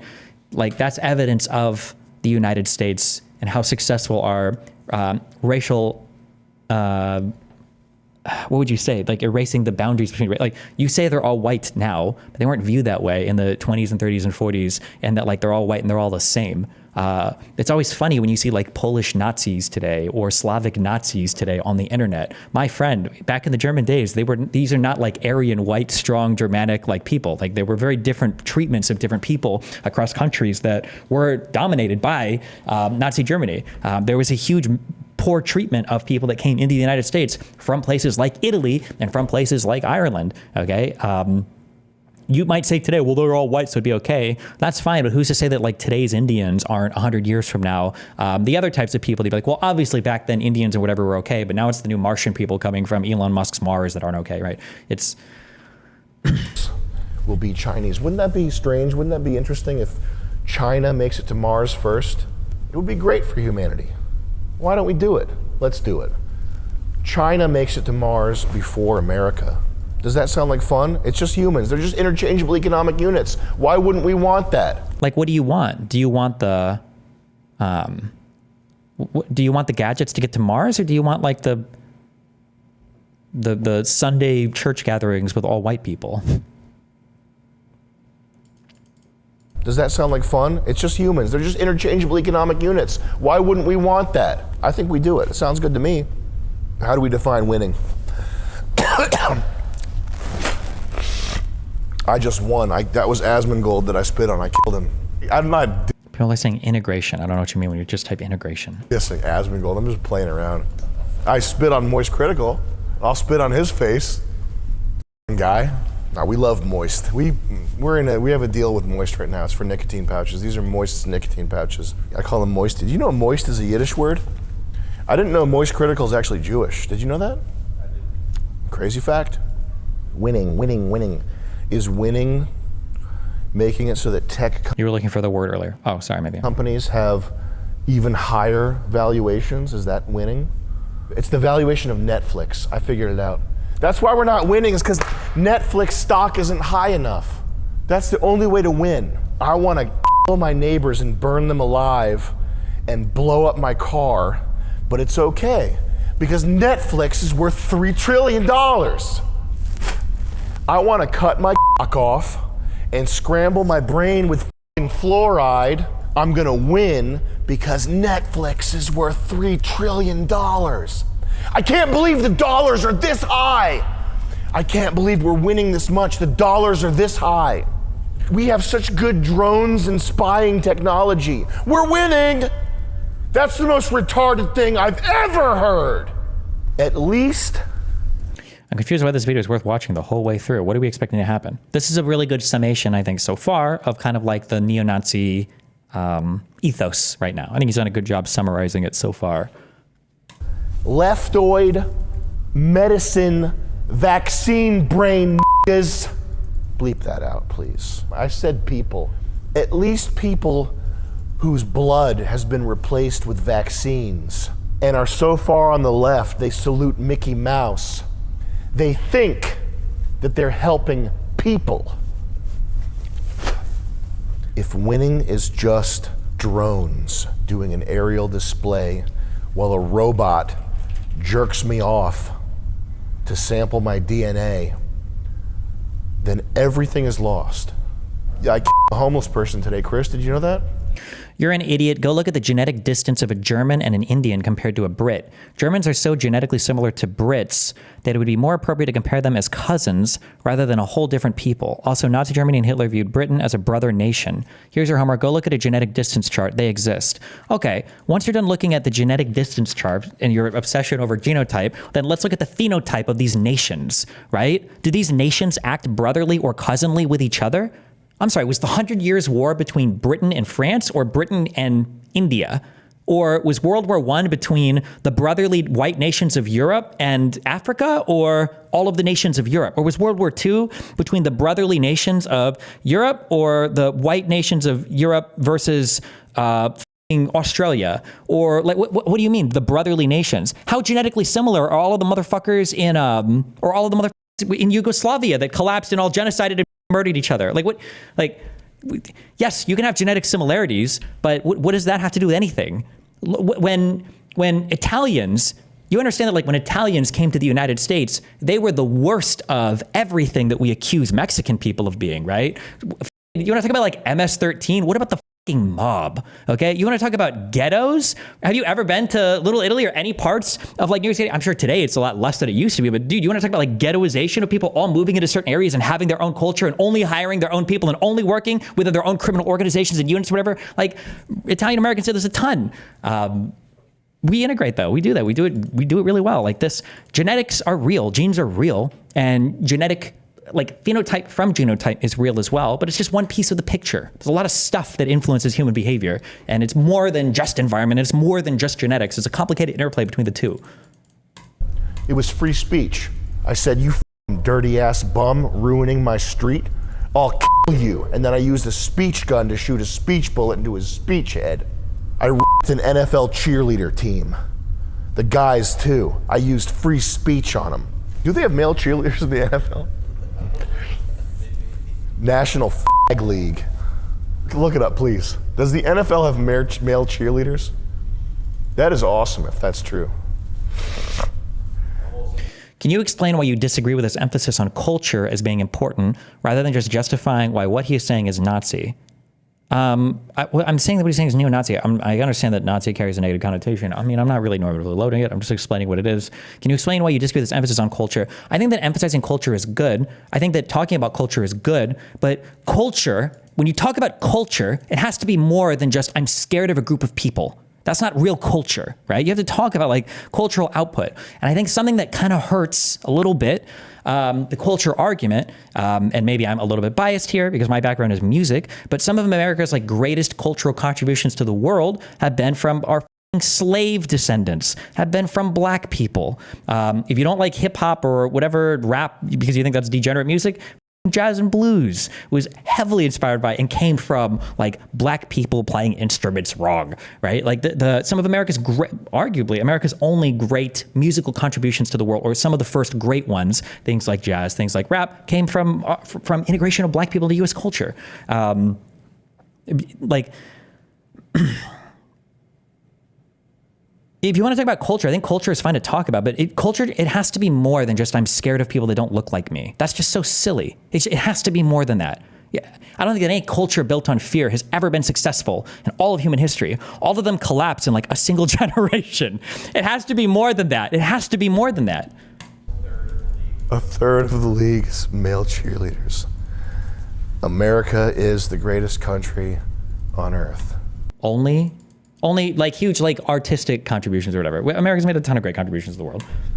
But again, a lot of them, arguably, all of them have come from immigrants, I guess, because we are a nation of immigrants. But like, yeah, like the Manhattan Project was a ton of people that had fled Germany that were scared of going back because they didn't want to be fucking murdered, whether it was Jewish people or whatever else. Yeah, America's made a ton of great contributions to the world, and we're better off for it. And we've had a lot of people that come here and do it, and we're better off for it. Like, yeah. Here's your male cheerleaders. Is everybody on fentanyl? Everybody working at D'Angelo's?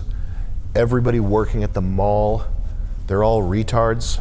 Everybody who's had their lives destroyed by Big Pharma, by the grist mill of inflation and taxation, everybody that's been betrayed by their leadership in this country, are they all retards? Is everybody who's got, and this is a lot of people, who has $400 in their bank account and is getting hit with overdraft fees and has the landlord from hell, are they all retards?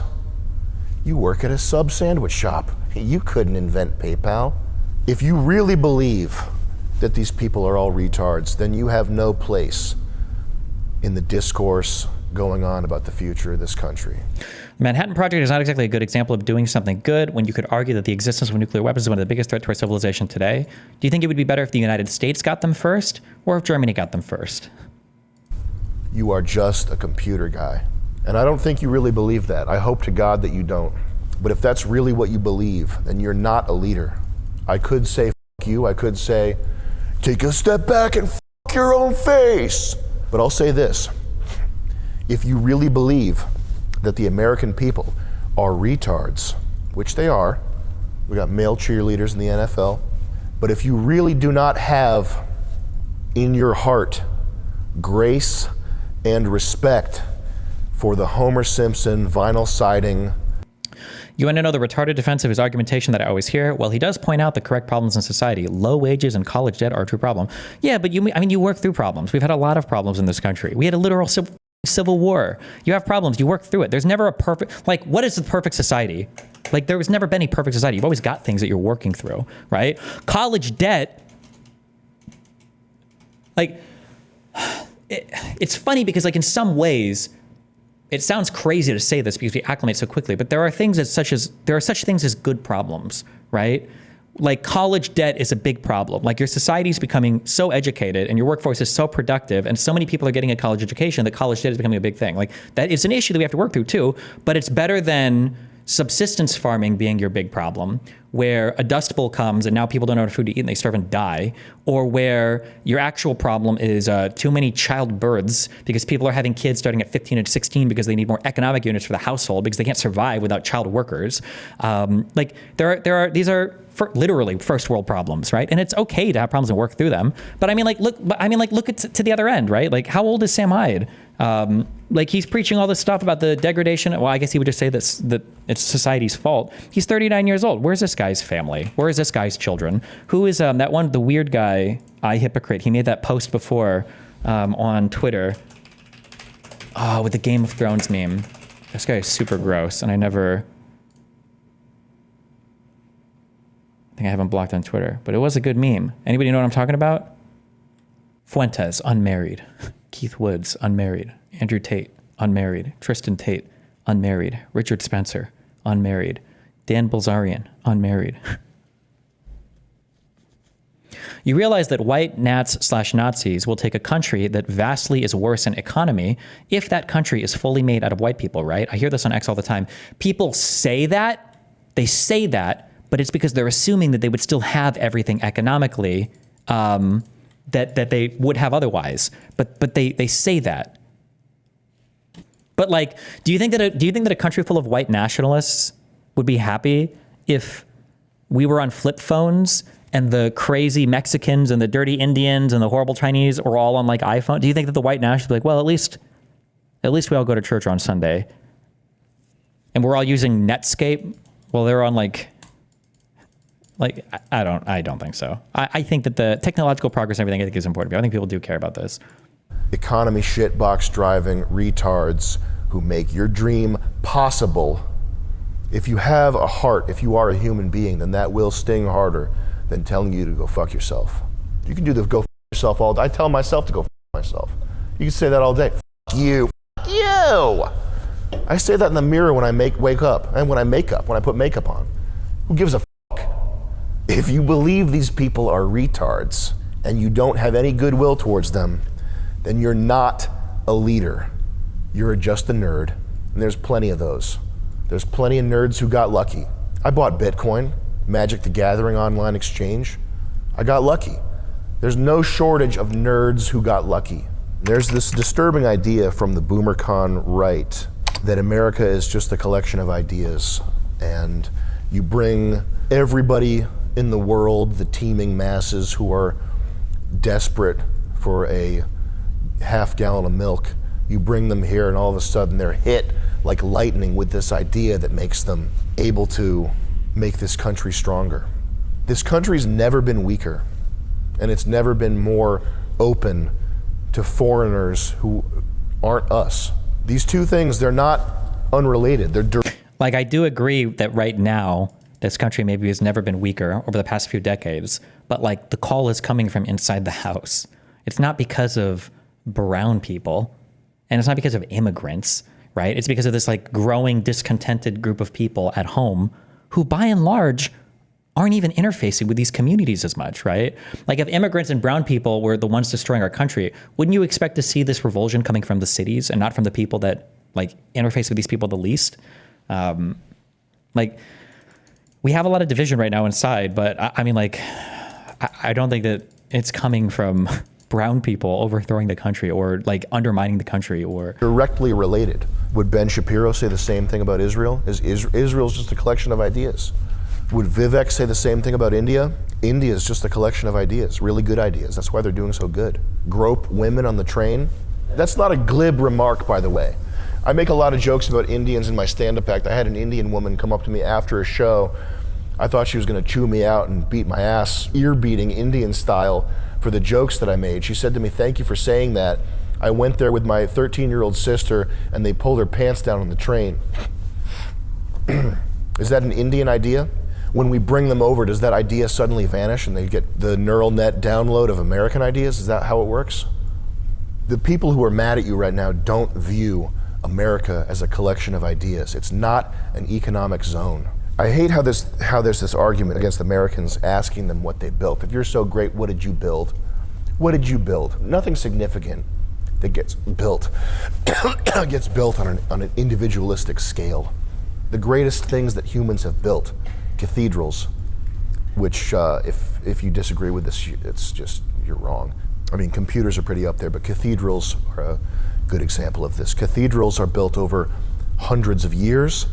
They're built not just by the army of stonemasons who build them, but by the towns who pay for it.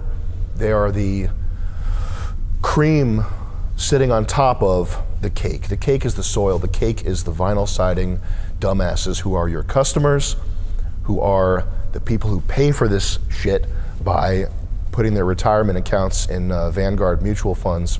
They're the people who you owe a debt to, a debt for being able to do the stuff that you do. These H-1B tech workers. I don't know. Like, I mean, yeah, is the labor at the end of the day done by people? Sure. But I mean, like, you do have famous architects. You do have famous, like, schools of architecture, schools of art, schools of technology. I mean, like, I'm nitpicking a little. Like, I broadly agree with this point that you need a society that's conducive to these things, that allows these people to, I guess, like, architect these buildings and then have the labor come in and build it. But I don't know what point this is. I don't think this furthers the idea that they have to be an ethnically homogenous base of people. But to a debt for being able to do the stuff that you do. These H-1B tech workers that are coming in, so many of them are just managing apps that other people built. They're maintaining code bases for stuff that was built years ago. What are they making? Social media apps that collect all your data? They're making to-do. Wow, nice garden. Thanks for the 100 gifted subs, buddy. Why do righties talk about personal choice until college comes up? Everyone can go to cheap unis with scholarships and supplemental credit websites. Shouldn't we just better educate people on resources? Sure. Apps, dating apps, who fucking cares, man? What did they build? Mobile phone games? It's just stuff that feeds more into consumerism. It's not actually making life better for anybody. The sentiment that Americans aren't good enough, that's one of the darker things that has happened here. I know that Vivek Ramaswamy does believe it to be the case, and for him this Twitter bomb was a mask off moment in a way that I hope it wasn't for you. But that sentiment and the Twitter deboosting, algorithm change, blanket ban, all that stuff, those are the darker things in the sense of not good for humanity, not good for the future. Running Twitter the same way your enemies did before you bought it from them. Is that what you wanted when you bought this thing? Is that the let it sink in moment? Is that what you envisioned for the global meeting grounds? And we're not talking about just making the 10% of people on the left and the 10% of people on the right mad. The middle is the Overton window. You're just talking about satisfying the Overton window. This is censorship. You're engaging in censorship pretty much right off the rip here. You just bought Twitter. You just got in with Trump. You just became a Republican. You just courted the MAGA base. That's a pretty big betrayal of the role that you have stepped in to fill, whether or not it's even true, okay? I couldn't work at SpaceX. I don't have a delusion about that. It doesn't matter because you are in charge of American companies. You are an American leader. So what matters is that that's the sentiment people are walking away with after your tweet storm. It's not helped by these Patrick Bet-David, wolf in sheep's clothing, cocksucker podcaster guys who are just up your ass because they have money. The extent to which you deserve to be a king, more importantly, or equally importantly, how posterity will look upon your works is directly related to your attitude, your benevolence towards the American people. The Cybertruck's cool, but if America crumbles, it's because we've taken on too many outsiders who don't give a shit about the country. Then the Cybertruck will be a footnote in a Wikipedia. It'll be the DeLorean. It'll be something interesting. People look back, oh, that was kind of cool. You know why they won't be driving it? Because they'll be driving a Neo, and China will be the first to Mars. This isn't fixed by moving the goalposts of what an American is. It would be a lot easier if an American was just an Indian with an Ivy League degree. It would make this whole problem go away instantly if that worked. If you could just wave your hand and say that an American is a Guatemalan who was born here, that's an American. We wouldn't have to have this painful conversation. It would be so easy if you could do that, if it were a computer simulation. That's Marvel movie shit. An American is whoever Doctor Strange brings through the portal to beat Thanos. The new Spider-Man is an American. It's a lesbian from Sri Lanka who just came here to start up a cupcake business. But she listens to Cold Wave, and she just came here to start up her hair dye business. She's an American. She's here for the American dream. That's not reality. That's math, that's Marxism, that's computer programmer, simulation, bullshit. We all know what an American is. Is he ever going to define it or give values or anything? Or I know he's not going to say the racial aspect out loud because he never does, but. And all these paragraph-long definitions and high-minded ideas, it's just propaganda. We know what an American is. And if you're not here to help the American people, then your usefulness to us is over with. The right wing, Republicans, conservatives, etc., they are trolls and memers and shit posters, and they have acerbic ideas, and they're also the most forgiving people. They are the most forgiving people. Anytime anybody does anything remotely based, they are absorbed by the right.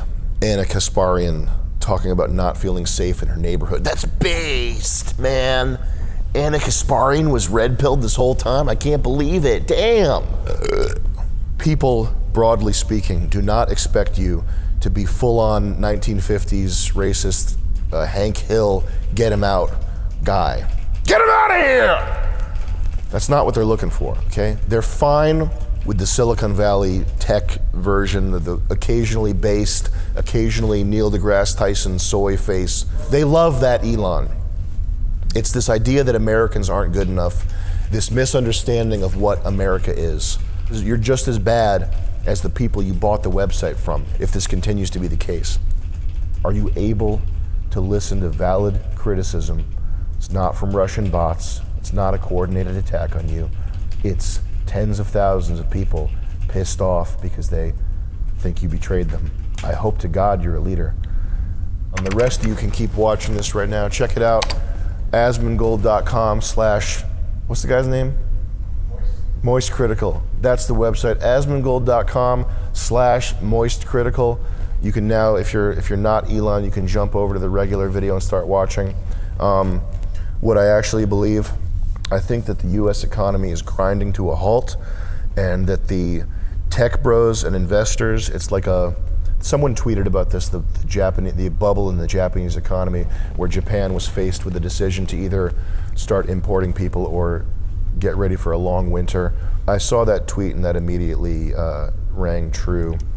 I think that these investor bros are counting on AI to offset the loss in productivity of this dying empire. It's slowly being realized that AI is, for all intents and purposes, a glorified spell checker. I use AI all the time. I'm a pro subscriber to ChatGPT and Perplexity.ai. I have Perplexity AI as my default search engine, and it's about as good as searching forum posts was 20 years ago. It's not some revolutionary thing.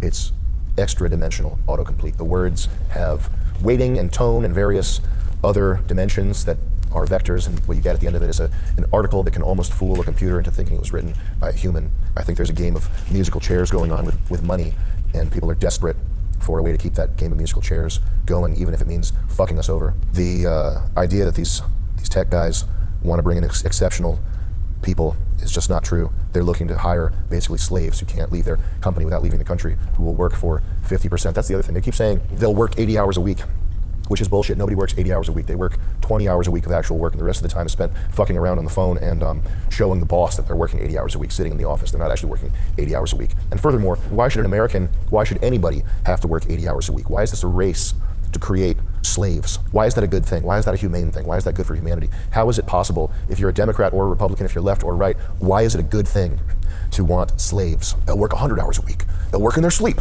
They'll work 200 hours a week. They'll work infinity. They'll have no lives. That's not a good thing. If you want more hours out of somebody, you have to pay them more. It's just money. They'll do it for 20,000. That's what they're saying. They're pretending like they're complimenting their diligence and their work ethic. What they're really saying is we can hire them for cheaper. That's what that means. 80 hours a week or pay them 100,000 more a year. It's the same thing. They're just saying you can pay these people 150,000 instead of 400,000 or 80,000 instead of 250,000. It's just money. Any system that gets set up is going to be gamed. This one is gamed by Indians who are master gamers. Pull up the Cognizant article. This is a company that was found guilty of setting a pattern and practice of discrimination against non-South Asian and non-Indian workers. That's not the intention of the program. The intention of the program is to create a meritocracy. But like Thomas Sowell said, you have to judge things on their outcomes, not their intentions. You can make a law called the everybody good, free money, everything good law, but if the end result is that quality of life goes to shit, that's what you have to judge it on. And so this H-1B stuff, you can't judge it on the floral, high-minded, beautiful, humanistic language that's used to sell it. That's just propaganda. You have to judge it on the end result. Here's another one: hire workers at a fraction of the cost of American workers, force them to work longer hours because they won't leave their jobs if they quit, they're gone from America. This is not helped by a government oversight committee or anything. I swear the Nazi and communist populist talking points sound the exact same if you swap class and race.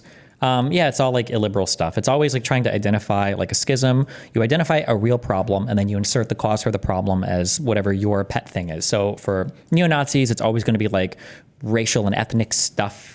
And then for commies, it's always going to be class warfare stuff. It's whatever your particular talking point is, always happens to be the exact thing that needs to be solved to fix every single social ill, even though you can't show any historical like success of this ever happening in whatever way. In fact, it's usually quite the opposite, usually quite disastrous, but yeah.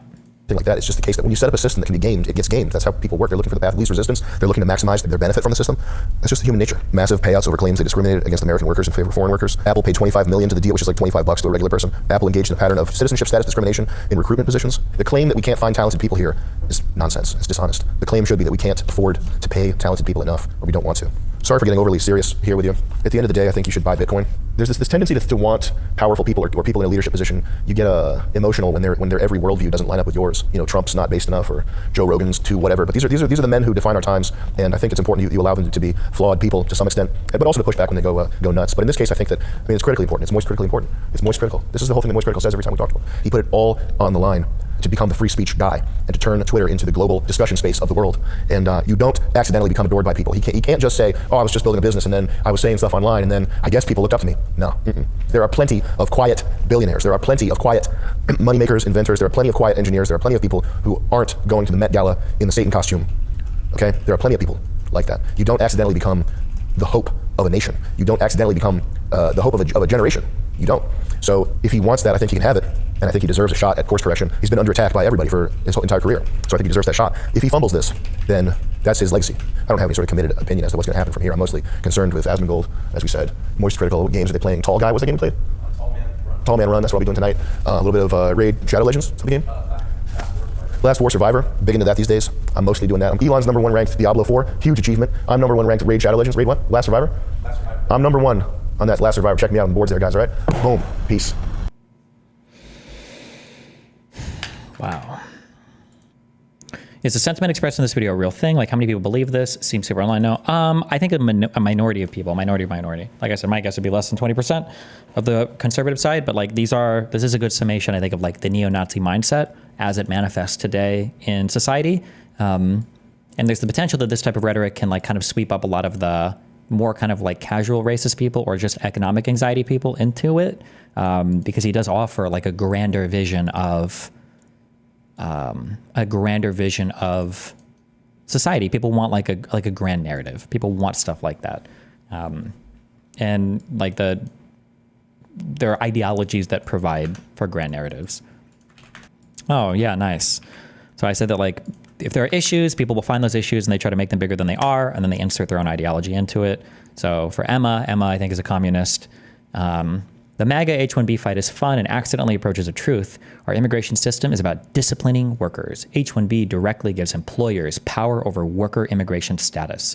Deportation threats indirectly do the same, but for sub-minimum wage, undocumented workers. So for her, it's all about class. It's employers and employees, right? Nazis will make it about race, ethnicity, culture, whatever. Commies will make it about like class warfare.